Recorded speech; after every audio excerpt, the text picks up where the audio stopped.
I watched all 3 movie adaptations of George Orwell's Animal Farm, and all of them are unfaithful. All of them are Orwellian, and not in a good way.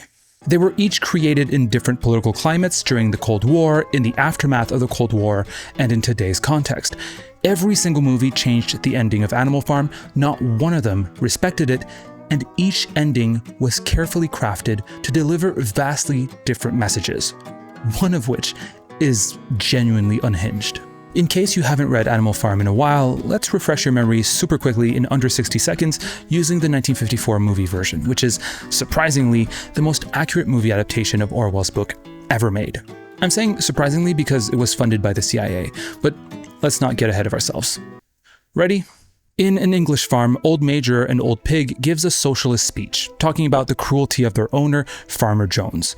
In Old Major's speech, he talks about exploitation, suffering, and dreams of a world free of human domination. Old Major dies, and when Farmer Jones forgets to feed the animals, a revolution is sparked. Once Farmer Jones is kicked off the farm, the animals take over. It's now called Animal Farm.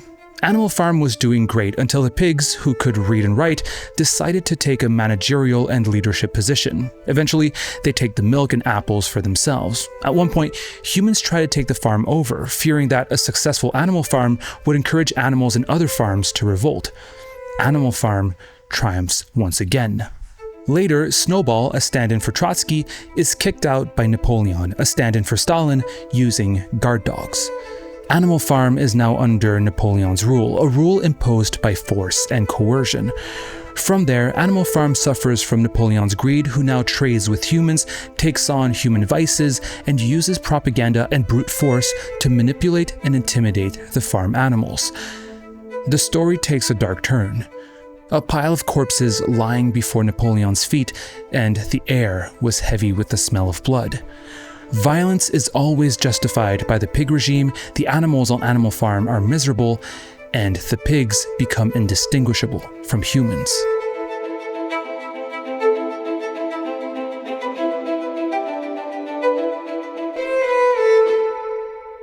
By the way, I decided to keep these videos sponsor free, so if you want to help out the channel, it would be extremely appreciated and extremely helpful if you check out patreon.com/thecanvas. For $1 more per month, you can have early access to videos, uncensored videos if I have to censor them, and your name will appear in the credits at the end of each video. Thank you so much. I already made a video analyzing Animal Farm, spending about an hour explaining how it's a leftist, anti-authoritarian story that conservatives keep regurgitating as anti-communist propaganda. Orwell was anti-capitalist, Orwell was a self-proclaimed democratic socialist, Orwell was a leftist. And yes, I did make a second pig nose as a callback to that video. You should really check it out. A year after publishing Animal Farm, Orwell famously wrote, "Every line of serious work that I have written since 1936 has been written, directly or indirectly, against totalitarianism and for democratic socialism, as I understand it." I don't want to spend another hour repeating why Animal Farm is a leftist book, so to condense it, 1. Orwell praises the animalist revolution which overthrows humans, or, in this case, the bourgeoisie. The revolution is a good thing. 2.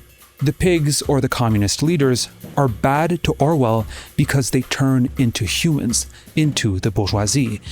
In other words, if the pigs are evil, it's because they become capitalists. That was a common leftist criticism of the USSR at the time, by the way. They'd label the USSR as state capitalism. 3. Orwell believed that the revolution's takeover by the pigs wasn't inevitable. Orwell wrote that if, when the pigs first took the milk and apples for themselves, the animals would have put a stop to it, everything would have been fine. If the other animals had had the sense to put their foot down then, it would have been all right. If people think I'm defending the status quo, that is, I think, because they have grown pessimistic and assume that there is no alternative except dictatorship or laissez-faire capitalism. In other words, Orwell says that there's an alternative between communist dictatorship, pigs, and laissez-faire capitalism, humans. The idea that you can only pick one, as I show in the video, is exactly what the pigs use as propaganda. Every time their power is challenged, they say, "You wouldn't want Farmer Jones to come back, would you?" And every time a capitalist's power is challenged, They squeal and fearmonger about communism. Animal Farm says we don't have to pick a farmer or a pig. We don't have to pick an oppressor. We can just be free, equal, and manage things ourselves. Now, before looking into the first movie made in 1954, I'm going to take the opportunity to answer to 2 objections I saw of my analysis. Objection number 1, Orwell was not a communist. It's true, he never said that he was a communist, but that doesn't change anything to the thesis. If I said he was a communist in the video, it's mainly because there's a lot of confusion between the differences between socialism and communism, especially in the United States where most of my viewers are from. For many Americans, socialism means a blend between communism and capitalism. They'll call Bernie Sanders a socialist. Jesus Christ, they'll call Joe Biden a socialist. I didn't want people to think Orwell was advocating for regulations and reforms. As we saw, he was a revolutionary. He thought the Animal Farm revolution could have been good. He himself fought for the leftist revolution in Spain and got shot in the neck for it. He got kirked. Because of that, I called him a communist, the same way we call the USSR, the Union of Soviet Socialist Republics, communist. Objection number 2, Farmer Jones isn't a metaphor for capitalism, but for Tsarist feudalism. Again, it's true, but it doesn't change anything to the thesis for 2 reasons. First, other farmers representing capitalist countries in Europe fear animalism. They fear an animalist revolution against them, which shows my second point. Second, the revolution described by Orwell is one against power, against a single man or a small group owning a farm and its animals. It's a revolution against the private ownership of property, no matter if this property is in the hands of a Tsar, a capitalist, or a state. This animated movie was made right in the middle of the Second Red Scare when the United States was in its McCarthyist phase. After Orwell's death in 1950, undercover CIA agents bought the movie rights for Animal Farm from his widow. They had British people do it so it could feel less propagandistic, and because the CIA didn't trust Hollywood to make anti-communist propaganda. They turned Animal Farm into an anti-communist propaganda film. Because Animal Farm is an anti-capitalist book promoting revolution against private owners to establish collective ownership, some changes had to be made. For example, while Orwell is quite sympathetic to Trotsky, meaning Snowball, the CIA asked to make Snowball more despotic. If all farmers in Orwell's Animal Farm are criticized for owning farms and the animals on it instead of collectivizing them, the CIA shows that sometimes some animals like to be owned. Sometimes masters can be nice. Well, that's a fucking red flag, innit? A lot of people comment on my British accent being really good, so this is me giving it to you. But perhaps the most revealing difference between the book and the movie adaptation is the end. See, in the book, the story ends with pigs and humans blending into each other. The creatures outside looked from pig to man, and from man to pig, and from pig to man again. But already, it was impossible to say which was which. Again, Orwell is showing that communist leaders are just as bad as capitalists.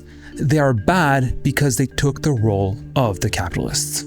But we can't really have the movie end like that, so the CIA ended it with the animals revolting against their masters again, except this time it's against the pigs. It's an interesting addition to the ending, as Orwell would have wanted the animals to rise up against the pigs, but what the CIA doesn't show is what this second revolution wants. Do we want other animals to take over as the pigs once did? Do we want better humans to take over? Do we want nobody to take over and collectively manage the farm? We know what the CIA wants. The CIA wants the people of the USSR to rise up. That's what they're calling for. But the fade to black comes in a little early, doesn't it?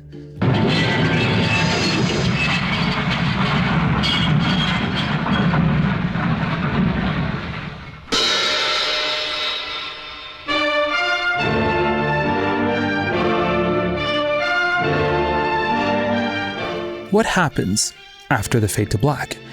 Does the CIA want the farm animals to collectively own Animal Farm?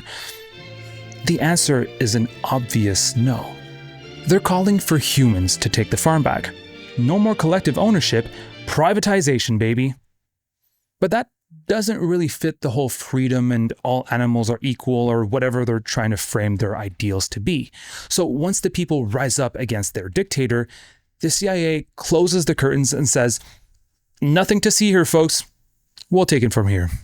Apparently, this movie made its way to South America, where the CIA's philosophy of "nothing to see here, folks, we'll take it from here" has been on display in many, many countries. The Ecuadorian artist Oswaldo Gayasamin, who I made a video about, which honestly, probably one of my best, made a mural which still stands in the Ecuadorian parliament in which the CIA appears. They appear like as Nazi imagery.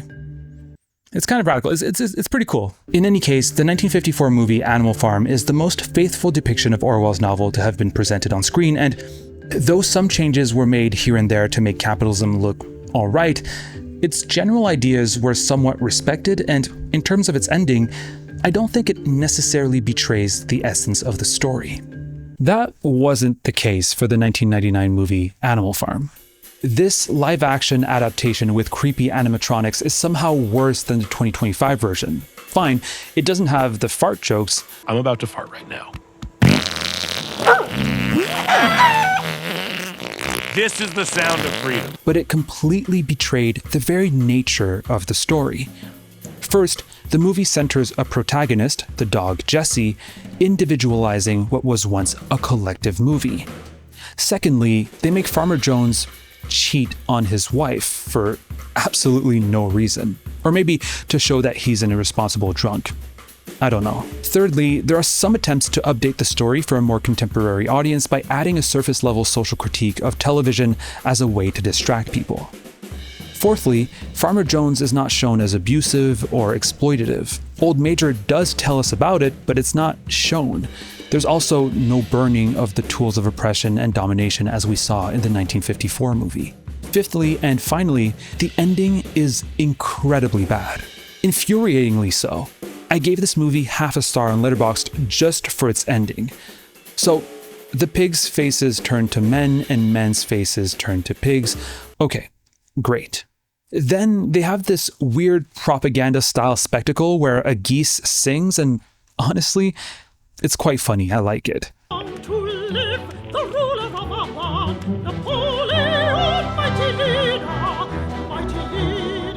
The ending could have been great and somewhat faithful to Orwell's story if it ended there. All animals are now free!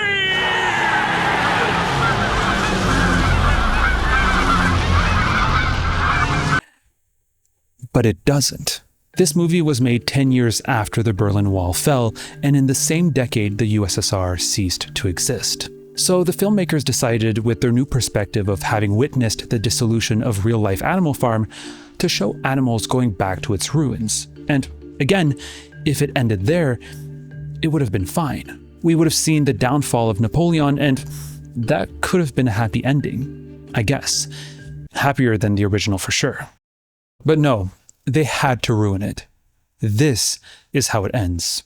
And what of the future? There are new owners. We will not allow them to make the same mistakes. We will rebuild the farm. And now at last we shall be free. Animal Farm is now privately owned again by humans who will continue to take their eggs, take their milkies, and kill them for meat. Animals are looking at these mofos and thinking, liberation? Animals are hoping to be owned by humans again. Jesus Christ. This anti-authoritarian story has been adapted into a pro-authoritarian movie, saying that authority is good actually, as long as it's done by a nice traditional nuclear Aryan-looking family. If the CIA had at least the decency to hide that they want authoritarianism, that they want humans to take power again, this movie doesn't. The animals can't decide collectively, they need a leader, they need an authority. This time, however, the authority will be good. If Orwell denounced both capitalism and state capitalism as inherently authoritarian, the Animal Farm filmmakers leave aside the authoritarian critique of the story to focus solely on the communist side of authoritarianism. The fact that this movie unashamedly presents Animal Farm going back under the authority of humans as a good and hopeful thing shows how much they don't care about authoritarianism, they just care about protecting capitalism.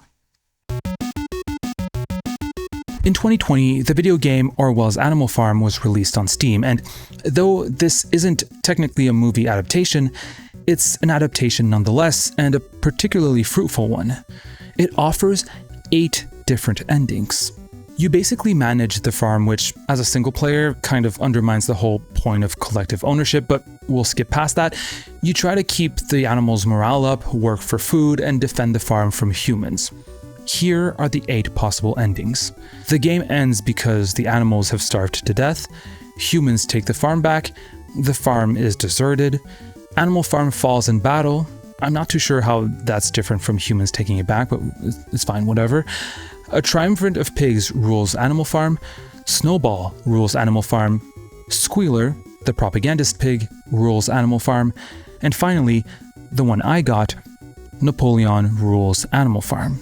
Notice how this game, which offers 8 different endings to Animal Farm, either offers death, human rule, or pig rule. There's no way to conceptualize animals collectively managing the farm. To these people, you need an authority figure. There is no alternative. The authoritarian mind has triumphed. If people think I'm defending the status quo, that is, I think, because they have grown pessimistic and assume that there is no alternative except dictatorship or laissez-faire capitalism. Luckily, the animated 2025 movie Animal Farm helps us imagine an alternative. Surprisingly. Squealer, do not make fun of my laugh. No, I love your laugh. Your laugh makes me laugh. I'm saying surprisingly because this is a really bad movie, but its ending is surprisingly good.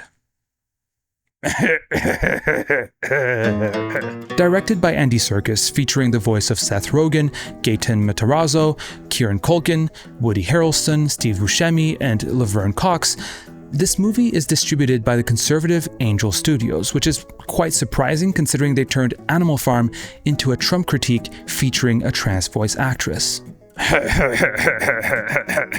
That's the sound of freedom.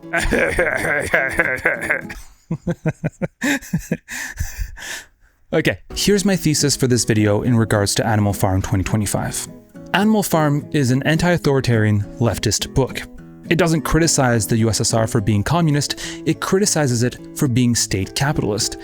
Napoleon is bad because he acts like a capitalist. This movie strangely understands this. The conclusion literally advocates for more communism and, therefore, is more leftist than the original work by Orwell. Let's break this down and see why this movie can be interpreted as more leftist than Orwell himself. First and foremost, this movie isn't a criticism of the USSR anymore. That's dead and buried. There are many indicators for this. First, Old Major doesn't exist. There's no socialist speech, no revolutionary awakening of the minds, no animal class consciousness being developed. Animalism, the stand-in for communism or socialism, is completely evacuated with Old Major. There's seemingly no ideology being overtly criticized here. Second, there's no violence. Farmer Jones' role is quite marginal in the movie. We don't see him abusing animals or exploiting them as overtly as he does in other versions of the story. The only violence we do see is when the animals free themselves from the slaughterhouse van. However, after that, the humans never return to fight and try to reclaim the farm as they're supposed to. This isn't an analogy for the USSR because the animals aren't really liberating themselves from oppression. If anything, it's not Farmer Jones who wants to kill the animals, it's the bank. The uprising is presented as a response against an event rather than as a response to a regime. Thirdly, Animal Farm starts trading because, well, the bank tells them to. That's it. The bank is like, we'll take your farm if you don't pay us, and since Animal Farm isn't a leftist revolutionary commune in 2025, they just go along with it and pay the bank. Again, we're not dealing with communists. Fourthly, the animal farm regime is not really maintained through force. Yes, the dogs are used to oust Snowball, but aside from that, we don't really see their effect. We saw the purges and the violence in other movies and in the book, but here, the authoritarian role of the dogs is only apparent during the end sequence. For the rest of the movie, it's not even intimidation or propaganda that's used to maintain power. It's being cool and not boring. It'll be so boring.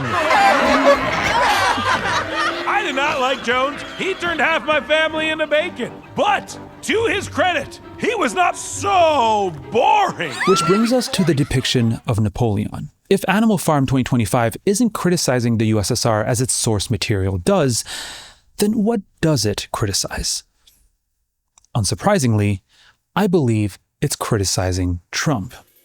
Napoleon's character flaws in 2025 aren't the same as they were in the previous century. If in the 1900s Napoleon was a manipulating, power-hungry despot, 2025 Napoleon is a stupid, careless ruler who gained power through opportunism. For example, when Snowball tries to defend the watermill project, Napoleon criticizes it for being boring. When Snowball convinces the animals to save half the grain for winter, Napoleon, for no reason, advocates to eat it all now. He's a boorish, overconfident, bullying pig using populism to get popularity. And the animals on the farm fall for it. Another difference between 1900s Napoleon and 2025 Napoleon is shown when Boxer, the horse, dies.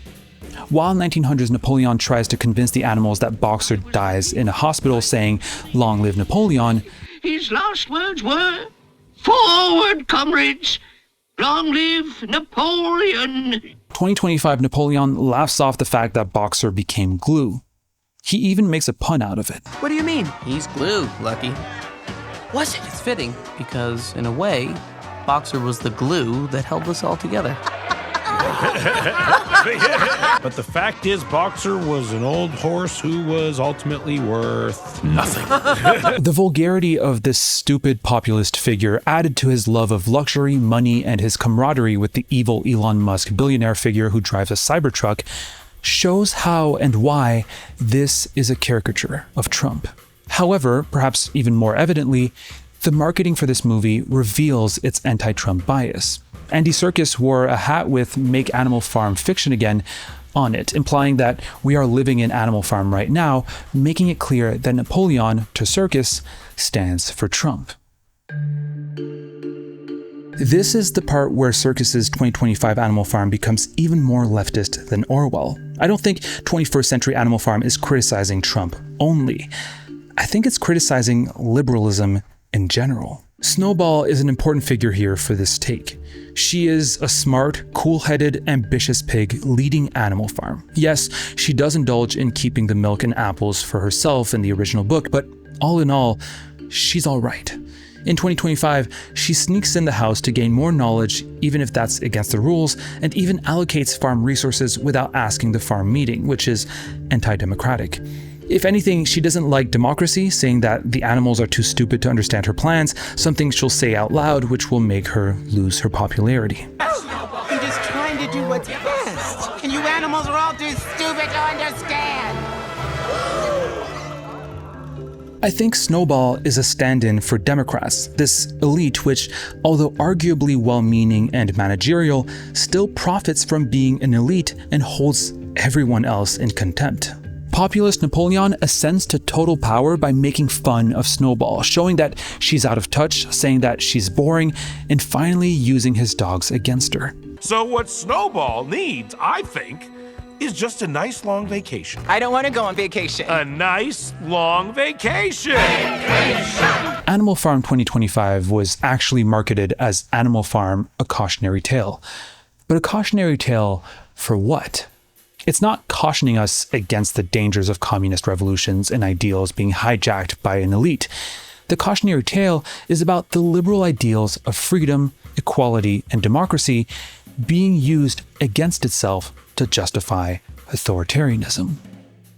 And Wasn't that the heart of the initial cautionary tale of Orwell? To warn us that the new capitalists could use the ideals of equality and freedom promised by socialism to gain power? There's perhaps an accidental genius to Animal Farm 2025, as it probably saw that what the original source material criticized in the USSR was extremely present in today's America.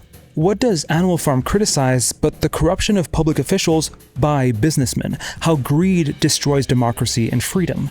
What does Animal Farm criticize but a thriving collectivity where only a tiny fraction benefits from its prosperity? But the animals' revolution was only dimly remembered. Outwardly, Animal Farm appeared prosperous, but the animals themselves were no better off, with the exception of the pigs. If the original Animal Farm says, be careful, we want socialism, but some people will try to use the rhetoric of socialism to gain privileges, Animal Farm 2025 says, be careful. Liberal rhetoric of freedom and democracy can be used to gain privileges and to dismantle liberal democracies. Liberal capitalism is corruptible and... Wait, do we even want capitalism? The ending of the movie was super impressive to me because the animals needed to decide what to do next. Should they go back to having rulers? Should they pick a human, another animal? Snowball was pretty chill, right? Now that Trump is gone, should they pick the capitalist, the state capitalist, or the Democrat? Lucky, the cool piglet, says neither. He provides an alternative, the only alternative any Animal Farm adaptation has ever provided. Going leaderless, going anarchist. We dreamed of freedom, but looked for it in the wrong place. We were never gonna find freedom in a leader like Napoleon, or even Snowball for that matter. What about the rooster? No. That's not it. Should they continue the liberal way, defending the ideals of freedom and equality while having leaders who, in their very nature, undermine equality and jeopardize freedom? Or should they go the anarchist way, because freedom is leaderless? Boxer thought that Napoleon was always right, but no one is. You know what is always right? Helping each other. That's what Boxer really wanted. To work hard for our friends. Not because we have to, but because we choose to. That is freedom. Not working because a boss tells them to, but because they want to help their friends. Mutual aid, solidarity, cooperation, and freedom, Animal Farm 2025 states, is leaderless. And to me, the essence of Orwell's words have never been so well represented on our screens.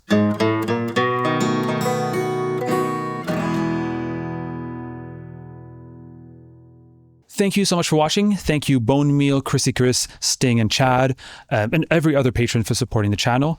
Your support as a patron is extremely appreciated and quite honestly, really needed because YouTube is not super cooperative with me in the past few weeks. So thank you so much for helping and being there to support the channel. I also saw someone recognize me in the street and I'd like to shout them out. Oscar. So everyone say in the comments, say hello to Oscar for me and tell them to have a nice day. I hope you enjoyed the video. I hope you enjoy this Animal Farm. Go check out the Animal Farm video that I made like 3 years ago. I still think it's relevant more so than ever. The idea that it's an anti-communist book to me is ridiculous. And I think Orwell himself, as I show in a quote that I present twice, says that, hey, listen, there's an alternative. We don't have to either choose capitalism or communism, or authoritarian communism.